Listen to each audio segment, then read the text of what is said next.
Right then, this is a quick walk around video, and this is for an absolutely fabulous looking Honda Civic, and it's a rare one too. It's a 1.8 EX Plus, which is absolutely top of the range and very rarely seen. It's a facelift model. You can see here 15 plate or 65 plate, finished in white with the black leather interior. Always looks good in white, these cars, especially because it's got the black trims, the black panoramic roof, the black bumper inserts. Just breaks it up perfectly. This car's covered just 41,000 miles, very well looked after, and a very nice example actually. Sorry if my hand's a bit shaky this morning, it's quite cold. Front of the car, very clean, lights and lenses are clear and intact, there's no obvious cracks or condensation in those. Bonnet, again, very, very clean indeed. Near side of the car, absolutely smooth in the panels, can't see any indentations.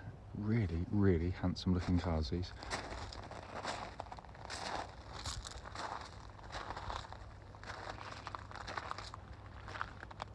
Coming around the back of the car, you get this smoked glass on these later models. Little black diffuser at the bottom as well.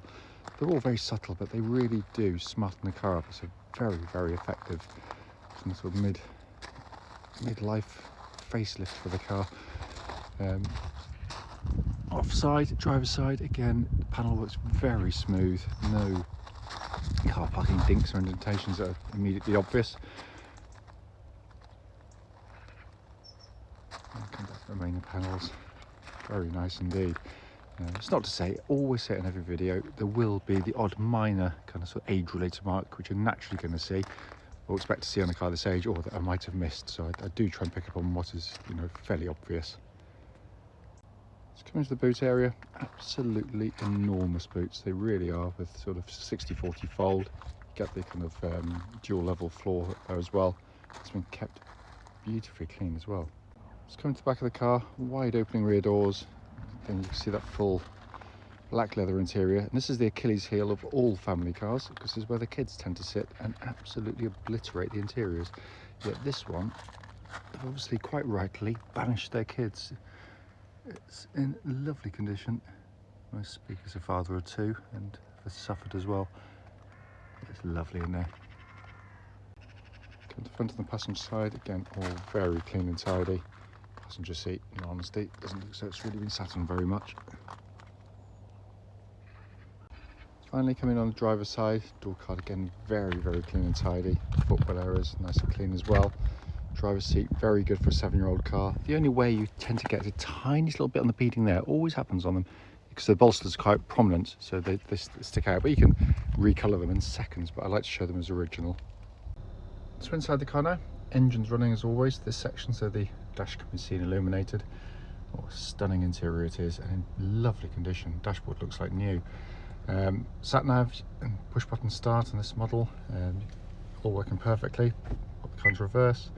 That lovely clear gridded parking camera, all working exactly as intended.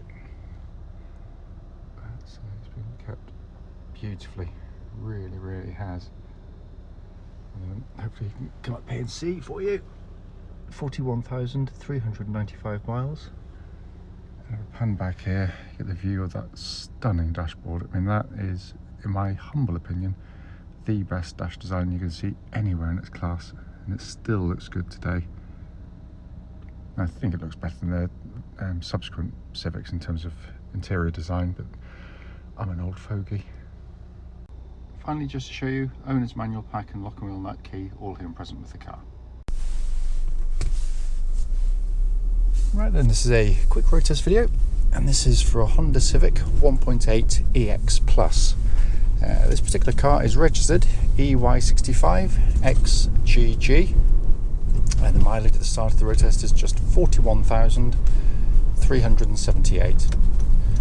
The reason we do all of our videos, and as I always say, especially this road test section, is to ensure that if anyone's online looking at any of our cars, they get to see the very car advertised actually in operation.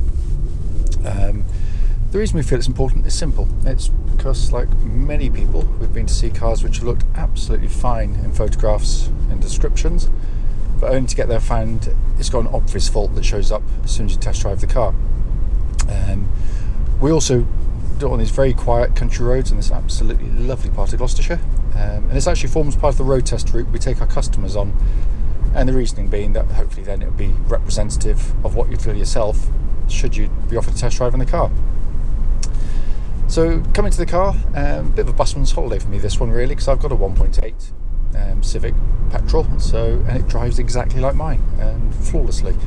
It's been very well looked after mechanically, this car, and it is immediately obvious when you drive the car because it still feels absolutely tight as a nut on the road. Engine starts instantly and settles to completely smooth, even idle. There are no warning lights on the dashboard at all relating to the engine or any other part of the car, aside from a low fuel light, which will soon go off once you put a bit of petrol in the car. But they are brilliant engines. You've got all the trademark Honda qualities. They are very reliable and enormously long lasting with just normal regular servicing. That's only half the story, because it's just such a lovely engine to use day in, day out. It's so mild mannered, it's just so sweet, effortless.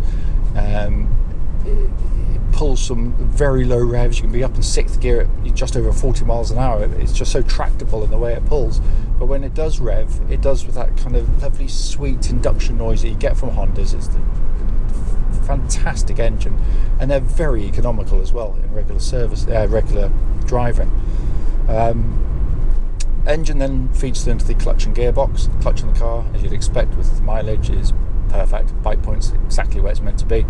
It's nice and smooth in operation. And then the gearbox itself is just your typical Honda gearbox, just brilliantly done.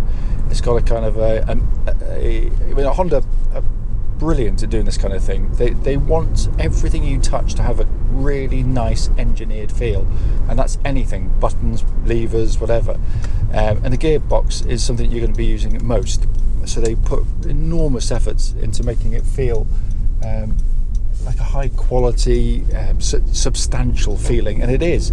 The gear change quality is brilliant. It's short and throw. It's got a sort of dung action to it, which feels absolutely, it's just so satisfying to use. It's a gearbox that you enjoy using rather than having to put up with, as you'd have to do with so many other cars, and that feels exactly like it would have done when it was new, because there's just zero wear in it. The steering and the chassis on these cars are fantastic. They really are. This is why I own one. This one tracks, by the way, dead straight. There's no vibrations at this speed or any speed up to the legal limit. But it's the power steering's got this lovely kind of weighting to it. It's got it feels very solid, secure, and confidence inspiring on the road. But what it also gives you is incredibly direct and accurate. So we're going to have to put up with me yakkering on while we never see traffic lights here. I've never seen them on this road, but there we are.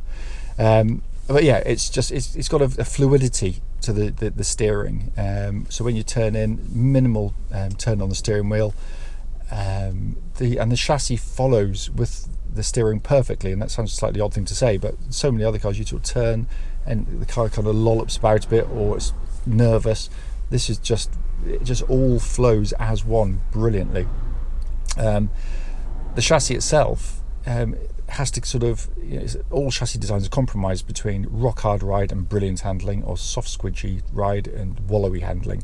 So to find the sweet spot in the middle for the type of car it is and what it's designed to do, it's actually quite hard to achieve, but they've done a brilliant job on these cars. It gives you a very compliant, beautifully damped ride. So over most road surfaces, it's very comfortable. I went to London and back recently, which I virtually never do, and it was amazingly comfortable getting me there and back. But when you go through the corners, it's a car that can kind of transforms into something that an enthusiast will enjoy driving and owning these cars, because it's got a kind of a vigor to the chassis. It loves changing direction. I describe certain front-wheel drive cars as having a really good front end on them, and this is one of those. So when you turn in, the front tucks in really neatly, but keenly as well. It's fantastic. I am biased because I love them. I really do.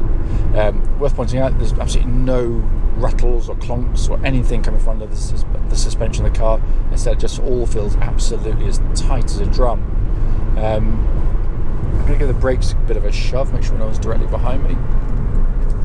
Really, really good brake pedal on the car. What I'm looking for in particular when you hit the brakes is you don't want to experience any kind of pulsing or vibrations coming back through the brake pedal, and there are none at all. It's worth pointing out, by the way, this car, when we finish here today, in the next couple of days or so, we'll be heading off for an MOT, which is done independently of us, by the way. So all these things are going to be checked as a matter of course anyway.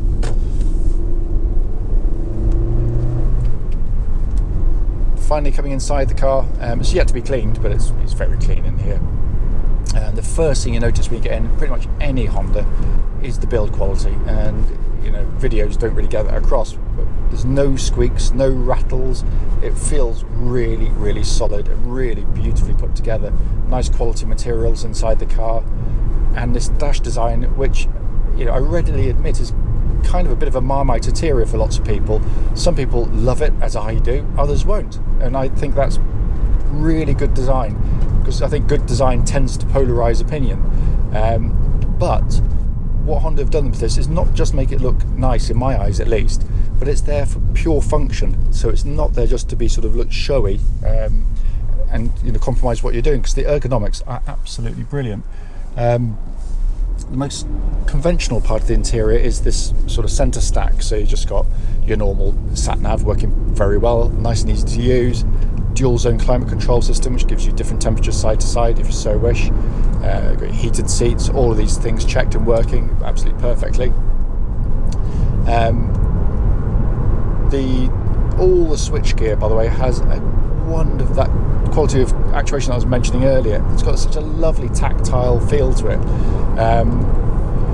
But my favourite part by far is this sweeping dash design. It just looks absolutely stunning.